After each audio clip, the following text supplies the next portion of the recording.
Malédiction. On raconte l'histoire suivante. Donc, un jeune paysan qui avait remarqué qu'on lui volait son bois a décidé de surprendre le voleur. Donc, il a décidé de se cacher dans son champ et afin de surprendre le voleur. Il faisait froid, c'était une nuit de pleine lune et au bout de quelques instants, une vieille dame se présente et commence à ramasser le bois qui ne lui appartient pas. Et notre jeune paysan sort de sa cachette et surprend la vieille dame et commence à la sermonner, à la réprimander, à la gronder. Et notre voleuse, qui avait déjà constitué son fagot et qui avait déjà mis son fagot sur sa tête,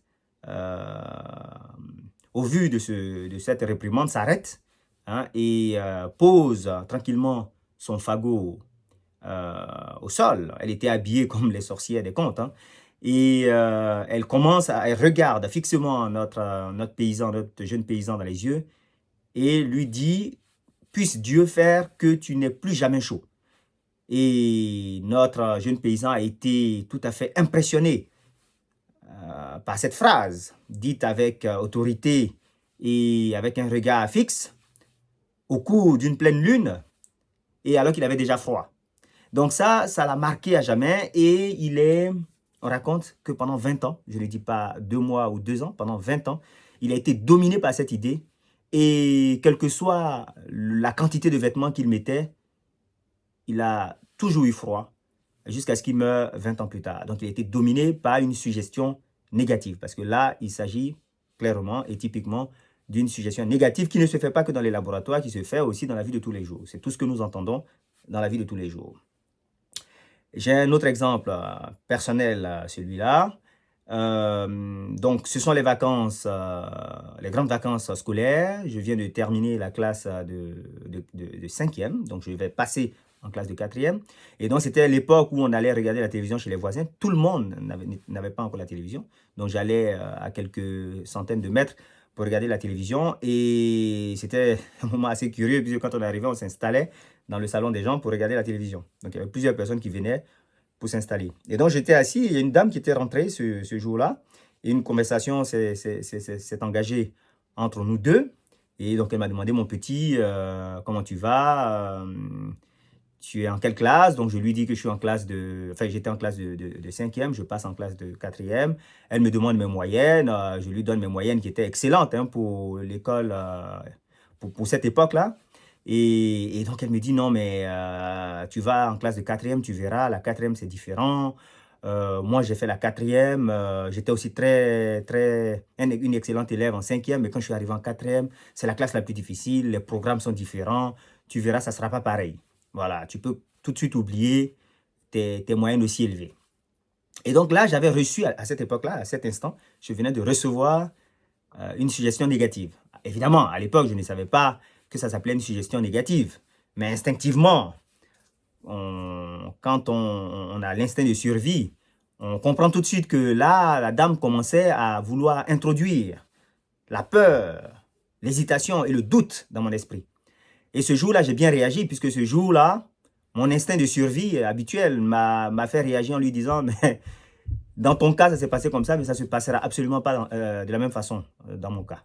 Voilà, mon cas sera différent. Il ne m'arrivera pas la même chose. Donc ça, c'est ce qui est sorti spontanément de ma bouche. Mais après cette conversation, l'idée quand même a continué à travailler dans mon esprit. Donc c'était une lutte interne qui se passait. Il y avait une lutte qui avait lieu dans mon esprit à ce moment-là.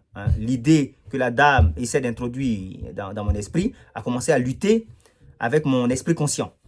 Et donc, je ne me suis pas laissé impressionner, je ne me suis pas laissé dominer. Par contre, ce que j'ai fait, c'est que j'ai pris ça comme un défi. Et donc, j'ai dit: on verra bien, la classe de 4e ne changera pas de ce qui s'est fait en 6e, en 5e et avant. Et donc, j'ai commencé à étudier les matières nouvelles en 4e, et j'avais vu que bon, l'anglais, les mathématiques, la physique, enfin le français, tout ça, ça revenait. Donc ça, je connaissais mon niveau. Et il y avait une nouvelle matière qui s'appelait l'espagnol. Donc il fallait que je regarde cette nouvelle matière, c'est qu'elle changeait par rapport à avant. Et donc j'avais acheté à l'époque un document qui s'appelle l'espagnol en 90 leçons, si je me souviens bien. Et j'avais fini le document pendant les vacances, un mois et demi. J'avais complètement terminé le document. Donc j'étais arrivé en 4e. avec l'espagnol complètement terminé. On m'avait pris pour un redoublant, enfin un doublant, mais c'est juste que la phrase de cette dame, la suggestion négative de cette dame m'a boosté en fait. Au lieu de m'abattre, ça m'a boosté. Si j'avais pris une autre décision, ma scolarité aurait complètement changé. Voilà. Et il y a des rencontres comme ça qui peuvent complètement vous détruire. Hein. Et la classe de 4e a été du coup, suite à cette conversation et suite à l'énergie que ça arrivait en moi, la classe de 4e a été la classe où j'ai le plus excellé. J'ai jamais autant excellé. J'ai rajouté plus de 2 de moyenne, même plus que 2 de moyenne à ma moyenne habituelle qui était déjà une moyenne assez importante. Donc c'est pour montrer, je ne dis pas ça pour me vanter, même si je dis à bas l'humilité, mais en fait l'humilité maladive, mais je dis ça pour montrer comment 2 réactions différentes peuvent conduire à des situations complètement différentes. Notre jeune paysan s'est laissé dominer, impressionné par ce qu'a dit la vieille dame, et l'idée qu'il a dominé, l'a dominé pendant 20 ans. Là, j'ai eu l'instinct, le réflexe de dire que il ne sera pas de même pour moi en 4e, et ça m'a poussé à l'action, mais à une action positive. Et j'ai fait mieux que je n'avais jamais fait et que je n'ai plus jamais fait. Voilà. Tout simplement parce qu'à l'origine, il y avait un défi, il y avait quelque chose, il y a une suggestion négative, une malédiction qui a été prise sous l'angle du défi.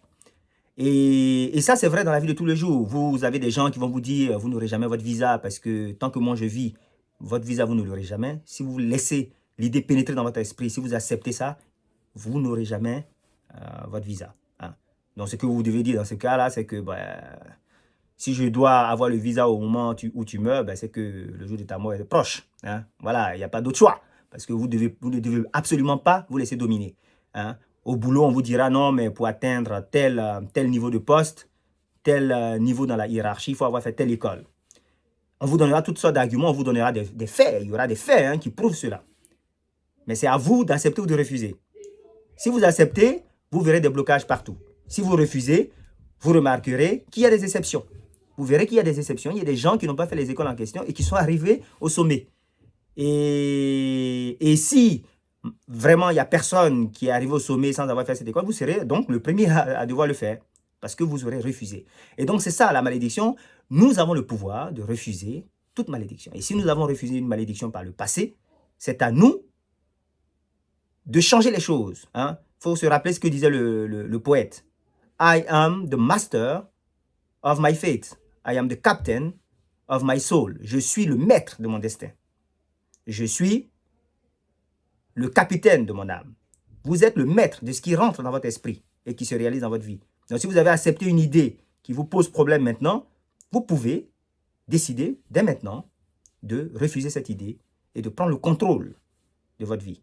Et vous le faites jusqu'à ce que vous ressentiez en vous l'assurance que vous avez changé de mentalité, vous avez changé de sensation vis-à-vis de cette suggestion négative, vis-à-vis de cette malédiction. Voilà. Et souvenez-vous, quand vous faites ça, c'est une plante que vous coupez à la racine. Mais quand on coupe une plante à la racine, il lui faut du temps pour se dessécher. Donc, il faut être patient et persévérant.